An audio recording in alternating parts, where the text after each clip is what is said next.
Eu tive o prazer de atender pelo telefone, agora no intervalo, um professor, né, do Colégio Municipal Pelotense. Eu tenho, até dias atrás eu estive no Pelotense, fui na sala de Química, né, da minha época, do meu tempo. Né, e até a professora que estava lá, que era jovem, não é? Ela me falou que era uma outra sala. Eu digo, não, esta aqui é a sala de Química. Que a primeira aula que eu tive com esse professor, ele declamou aquela poesia C. Né? Eu nunca esqueci. Né? E o nosso professor Ambrósio, que é nosso ouvinte, nos honra com a sintonia pelo rádio, né, também, né, não só pela internet. Legal. Então, eu nunca esqueci a poesia. Né? E aquele marcão, eu gosto muito do Colégio Pelotense, me dá uma saudade bárbara. Né? Sou meio saudosista. Né? E aí eu estava naquela sala e a professora era nova, ela não era da minha época. Né? Eu digo, não, esta aqui é a sala de Química, você vê até as marcas no chão, né? Que aqui tinha aquelas mesas compridas com todas as partes de Química, e quem era o professor era o professor Ambrósio.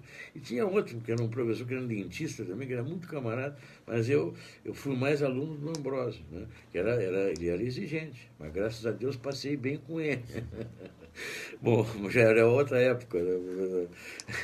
Mas resgatando o assunto, né? O que a gente pode fazer? Né? Porque aqui o ponto, né, é como é que a gente pode, né, se equilibrar e tentar resgatar. Um vai bater no outro. Né? A mulher, muitas vezes, ela vai tentar equilibrar, mas aí ela fica boazinha. E boazinha ainda, ela leva mais na cabeça, né, Nilton?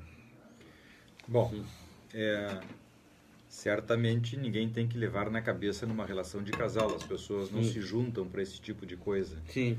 As pessoas se procuram e se juntam apoiadas na relação de amor, que não tem nada a ver com isso que nós estamos falando. O que chama a atenção, e tu apontas para isso, é que depois de um tempo as pessoas já esqueceram que estão juntas por amor e passam a se espancar, em palavras ou fisicamente. É sinal de que se descuidaram. Eu acho que esse é o ponto de início do conflito. Sim. E aí tem que haver um insight, né, que é o nome do programa, tomar a consciência para não deixar acontecer. Então, a pergunta original é exatamente essa. O que aconteceu que duas pessoas que se aproximaram por amor começam a depois se degladiar. De um tempo estabelecem Deixa eu colocar o ouvinte que de repente é até melhor pergunta que eu nesse momento. Alô, bom dia. Bom dia. Pois não, amigo, fica à vontade. Eu acompanho sempre a programação de vocês. Eu queria até, como ele falou do Marcos Cunha, né, sobre certo. a saúde, sobre pronto-socorro.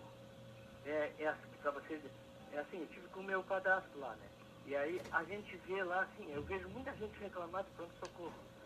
Mas o que eu vejo lá, a demanda é muito grande, muito poucos médicos, poucos enfermeiros, e às vezes as pessoas brigam ou reclamam com eles lá. Mas eu queria, assim, tu imagina se colocar no lugar deles lá. Muita gente para atender. Certo. Então, às vezes vão lá, brigam. Então eu digo assim para vocês debater, que eu acho assim, eu teria que ter um outro.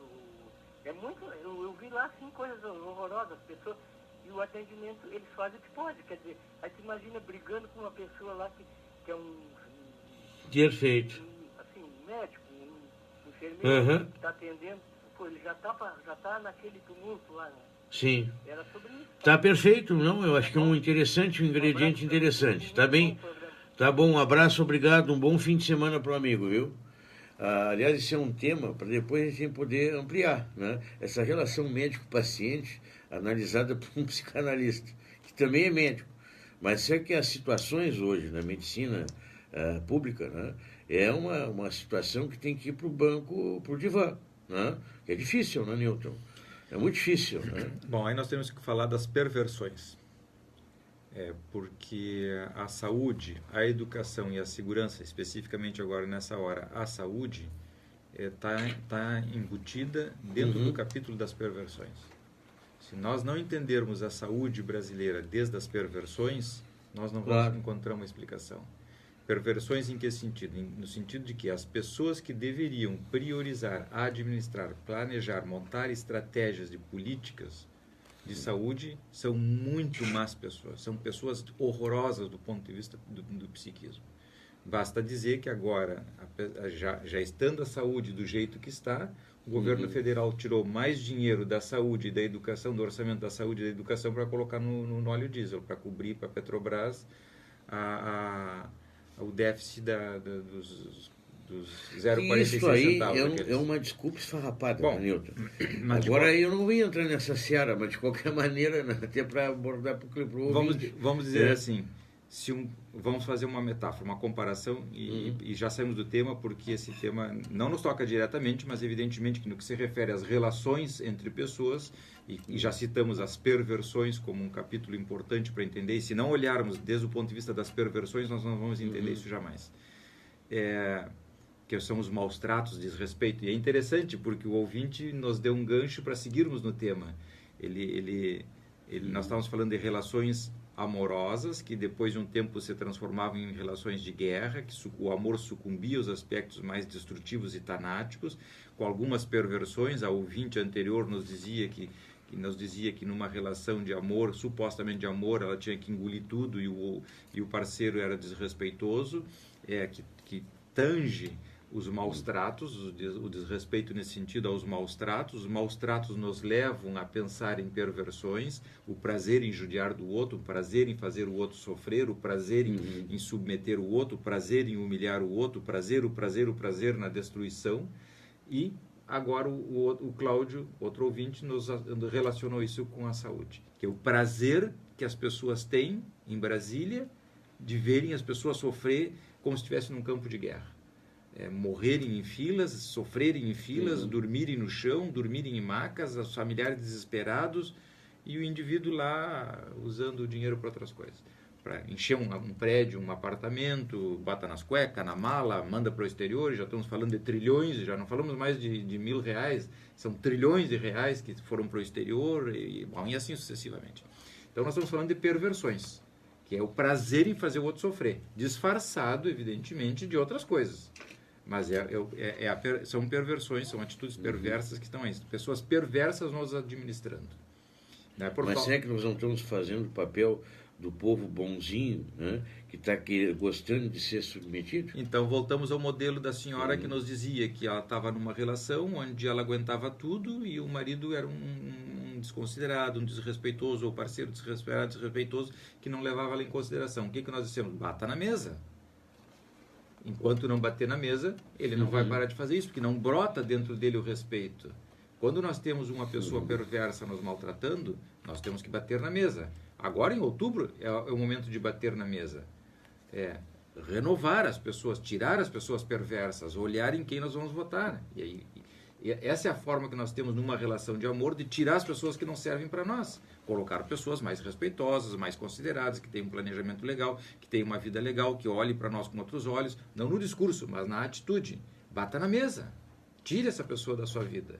Claro, tem pessoas que conseguem fazer isso com mais eficiência, menos eficiência, tem pessoas que têm dependências que não conseguem, as pessoas perversas causam situações de dependência para o outro não poder se ver livre dele, e tem que montar estratégia para bater na mesa também. Às vezes leva anos, gerações tentando bater na mesa, se bate por momentos, se endurece aqui, ali, faz concessões aqui e lá para poder levar as coisas adiante. Mas tem que ter essa estratégia, esse planejamento de limpeza. Agora, a saúde passa por aí. São pessoas muito perversas, mas não é a saúde. A saúde, a educação, a segurança, pessoas extremamente... décadas, gerações e mais gerações de pessoas desrespeitosas que partem do princípio de que não vai dar nada. Não vai dar nada. Então, é a incondicionalidade das pessoas. Então, nós, enquanto sociedade, somos incondicionais. Adoramos quando o indivíduo faz um discurso maravilhoso e ele faz aquele discurso desde a época dos antigos. Nós pegarmos os vídeos de Getúlio Vargas e antes de Getúlio Vargas e depois de Getúlio Vargas, sempre discurso maravilhoso, acenando de cima de um carro, num balcão, não sei que coisa, de um balcão espanhol que eu associei com Perón, de uma sacada, e as pessoas ovacionando, sacudindo lencinho e gritando e não sei o quê, como se fosse o rei da Inglaterra, ou a rainha da Inglaterra. Idolatrando. Bom, o resultado é esse. Tem gente que diz que o Brasil precisaria de um rei para que as pessoas sacudissem o lencinho e gritassem atrás da carruagem quando o rei passasse e o primeiro-ministro pudesse trabalhar em paz. Nós criamos um rei a cada 4 anos. Mas nós temos um problema gravíssimo, porque o rei é o presidente. E aí nós não conseguimos ter uma relação direta com uma pessoa que nos governa. Então, se nós tivéssemos um rei e as pessoas corressem atrás e tivessem chilique, morressem, se desesperassem, rasgassem a roupa por causa daquele rei ou daquela rainha e deixasse o primeiro-ministro trabalhar em paz, talvez nós tivéssemos um país melhor. Não estou dizendo que tenha que ser assim. Algumas pessoas dizem isso. Preciso ter um pai, ter um rei, ter um... que não manda, mas que está ali para ser... Que está ali, uma imagem. Para ser aplaudido, digamos assim. Porque as pessoas precisam disso. Mas é importante que essa pessoa não seja a que governa. Toda vez que nós aplaudimos demais a pessoa que governa, transformamos ele num rei. E aí o indivíduo cresce e perde a noção. Isso vale para casa, vale para as relações de casa. Nós temos que, é evidente que nós temos que reconhecer, temos que ter orgulho, temos que elogiar as pessoas que nós gostamos, mas também temos que falar nas horas que não gostamos. Eu acho que até essa relação pai e filho, né, ela é interessante nesse sentido, né? Que às vezes o pai não permite o filho dar sua opinião, não aceita a sua opinião. Bom, porque ele fica de rei. Ele fica aí um rei, ele fica intocável. Intocável, né? Não pode ser questionado, tudo é feio, tu és mal educado, grosseiro, tu és desrespeitoso. Mas para as gerações anteriores, esse diálogo mais aberto entre pai e filho cheira a desrespeito para muitos, né? E talvez alguns dizem, essa é a causa, né? Essa liberdade, né, que se tem de um filho em relação ao pai. Essa é a causa que se tem dos problemas de governo quando o povo tem uma grande liberdade. Tem gente que quer voltar a ser mais contido, mais disciplinatório. Eu vi num programa de um dos candidatos, e agora andando por outros caminhos de assunto, mas se relaciona, Nilton. Até o ouvinte fica com a liberdade, se quiser entrar e resgatar os assuntos, não há problema. Mas eu vi no programa de um dos candidatos, não vou nem citar o nome, que ele quer mudar o sistema de currículo escolar, botar um general para lidar com a educação, né, e dar uma ordem disciplinar nas escolas. Pelo amor de Deus, onde é que nós vamos parar com isso, Nilton? Embora escolas que têm regimes disciplinatórios apresentam boas respostas educacionais. Não pela disciplina, pelos bons professores. O bom professor se impõe naturalmente no aluno, porque o conteúdo faz o aluno silenciar e prestar atenção. O professor imprime o ritmo. Um bom professor com bom conteúdo, naturalmente os alunos ficam silenciosos e disciplinados, para usar a tua expressão. Por quê? Pela admiração, pela sabedoria do professor. O pai, e agora levamos esse modelo para o pai. O pai que é sábio na sua função de pai, não de genitor ou de progenitor ou de provedor, na sua função de pai, ele tem a audição, ele tem a escuta dos filhos, ele tem a admiração dos filhos. Não precisa pegar um chicote ou botar de castigo, ou gritar, ou administrar com dinheiro e tudo mais. Não, naturalmente os filhos vão respeitá-lo e admirá-lo pelas coisas que ele diz.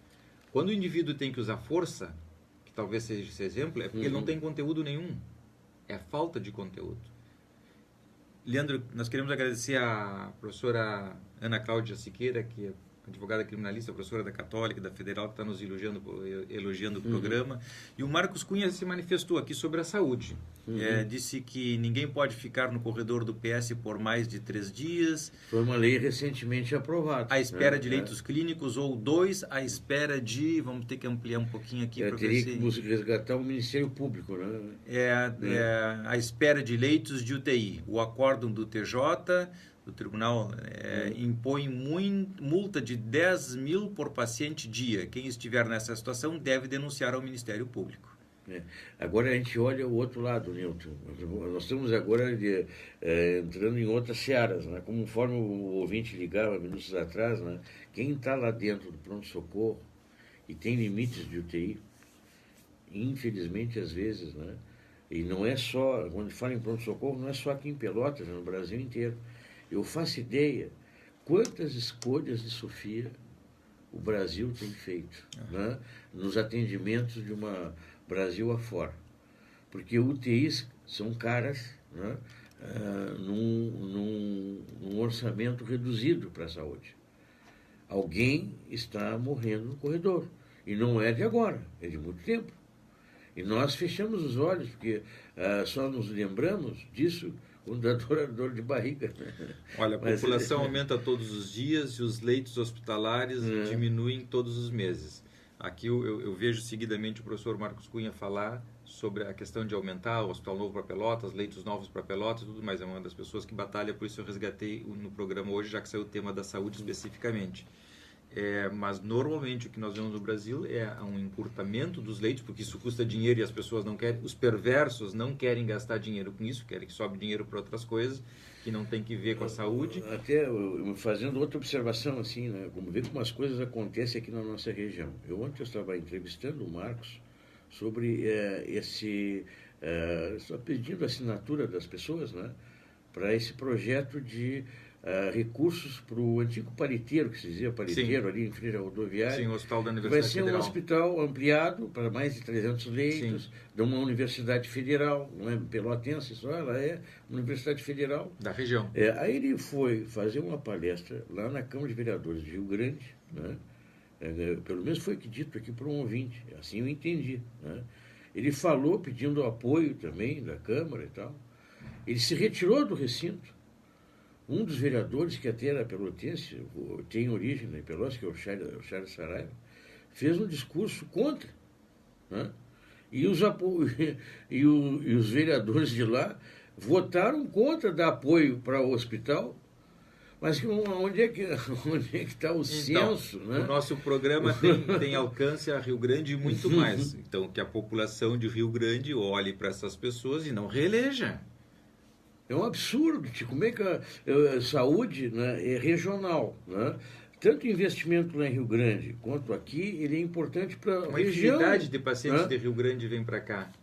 E em outras especialidades vão daqui para lá, porque são áreas de alta tecnologia.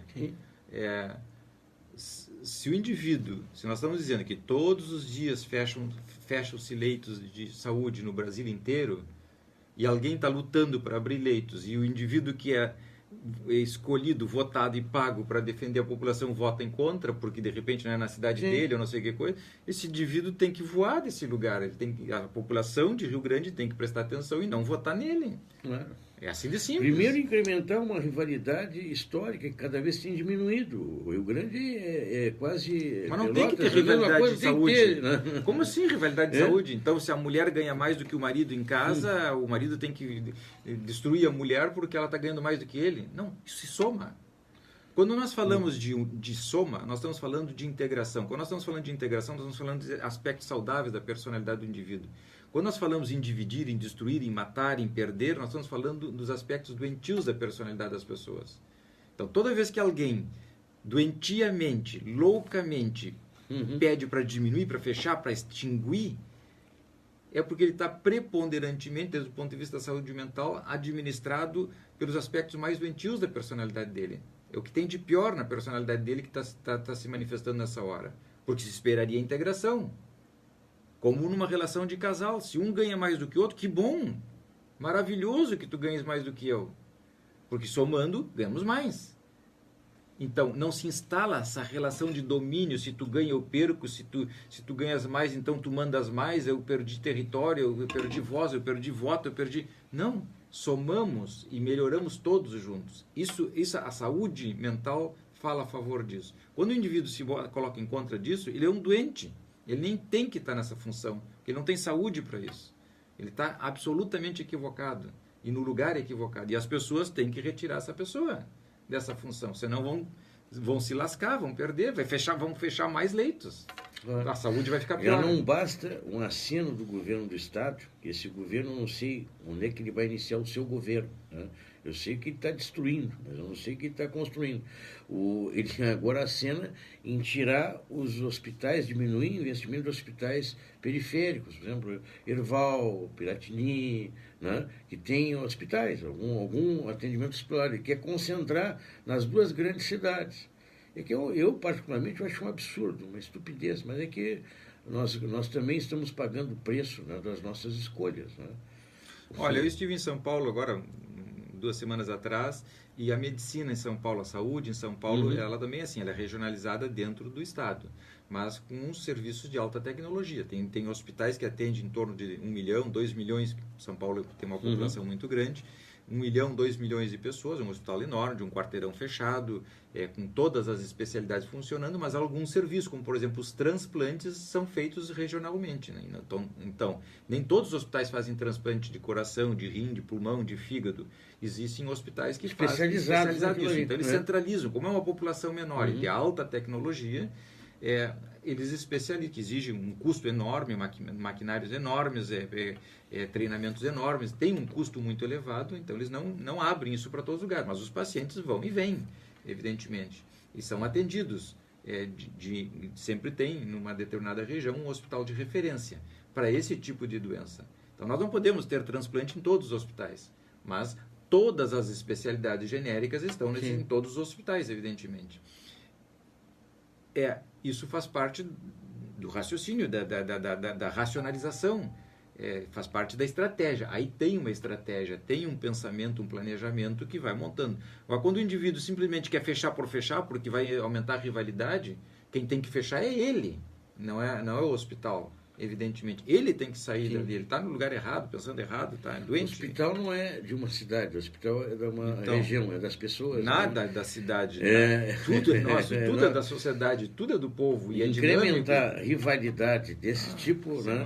Sinceramente, eu acho que é uma demonstração de pouco pensar, né, Newton? Uma pessoa que não tem amor, não tem capacidade, não tem humanidade, a capacidade humanitária dele é zero.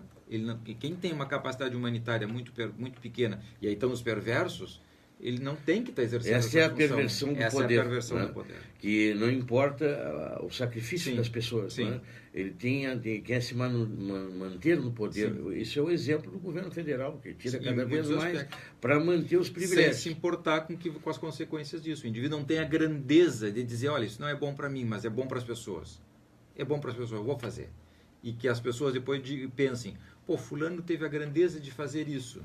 É um cara legal, é diferente dos outros, que não pensam dessa forma. Então, ele tem uma chance de se perpetuar um pouco mais, ou reincidir, ou ser reeleito, dentro dos aspectos mais positivos. Mas as pessoas querem se reeleger no que tem de pior dentro delas. Então, se transformam no cavalo do Átila, que é onde mete o casco mata o pasto.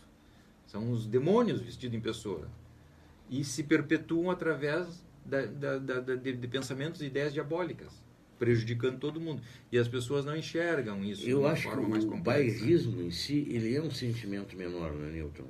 Sim, de alguma forma porque te encurta, te transforma em uma pessoa endogâmica, com pensamentos que não conseguem ser abertos para outros. O indivíduo não se enriquece com outras ideias, ele se fecha dentro de uma endogamia, de um pensamento repetitivo, monótono, e empobrecedor. Depois esse de um equilíbrio, tempo, né? Tu tem que ter, às vezes, eu acho que orgulho de onde tu vives, né? Mas também tu não pode ser muito endogâmico, né? Sim. Ou xenófobo. Não, orgulho é uma coisa, endogamia é outra. O indivíduo tem orgulho da família, dos pais, da história, da terra, mas reconhecendo aqui nós usamos uma expressão, talvez os que são de fora de Pelotas usam mais uma expressão do que os pelotenses em geral. Como eu sou de fora, eu posso dizer, o mundo não termina do outro lado da Praça Coronel Pedro Osório. Em alguns aspectos até inicia lá. Ou seja, nós reconhecemos que Pelotas é um lugar legal, que é um lugar legal para trabalhar, para criar os filhos, etc, mas o mundo não termina do outro lado da Praça Coronel Pedro Osório. O mundo é muito maior que só Pelotas. Então, nós saímos da endogamia. Nós olhamos para fora, olhamos por cima, nós viajamos, nós estudamos, nós escutamos outras pessoas, nós aceitamos as críticas, repensamos, voltamos atrás, etc. Nós não nos encerramos no pensamento. Isso faz parte do crescimento. As relações em casa têm que ser assim, as pessoas têm que serem abertas a ponto de umas escutarem as outras, aceitarem que nem todo mundo é dono da verdade, mas que entre várias coordenadas a resultante sempre é mais enriquecida, porque tem um pouquinho de cada um. Se muitos pensam, o resultado certamente vai ser melhor do que se só um pensar, como um rei, um monarca que decide ponto final. e assim por diante. Bom, nós temos uma série de outras manifestações aqui no É Face, do Marcos Cunha, dizendo que amanhã tem uma audiência às 14 horas na Câmara de Pelotas para dar apoio à construção do Hospital Escola da UFPEL, que era esse teu paliteiro que tu estavas falando. Exatamente. Eu quero só lembrar os nossos apoiadores da drogaria Megamet, que a partir de hoje está conosco, ali na Gomes Carneiro, esquina Osório, né? Em diagonal à Beneficência Portuguesa. Sabes que eu sou muito... Tenho um lado da minha família rio-grandina, né? Eu tenho saudade ainda da época da Beneficência Portuguesa de Rio Grande. Era um grande hospital, né? E eu acho que na época havia uma luta regional para manter o hospital lá. Lamentavelmente não sobreviveu, né? Como no país, as regiões que têm hospitais filantrópicos fazem um malabarismo. Aqui com o Francisco Serra, que na Beneficência é uma heroína, né? Aqui em Pelotas, bem administrada, parece-me, né? O Francisco lá, o Serra. Né? Falam muito bem do Hospital da Beneficência Portuguesa de Pelotas. E isso aí tem que agradecer que nós temos e que mantivemos. Né? E a própria Santa Casa, que presta um importante serviço também filantrópico. Né? Aliás, são heranças portuguesas. Né? E até o senhor Francisco, uma vez, nos deu uma aula aqui sobre a construção dos 2 hospitais. Também conosco a Performance Nutrição, na distribuidora Nestlé para toda a região, né? E a Panemil. Então, nossos apoiadores, nós vamos fazendo o intervalo e já voltamos.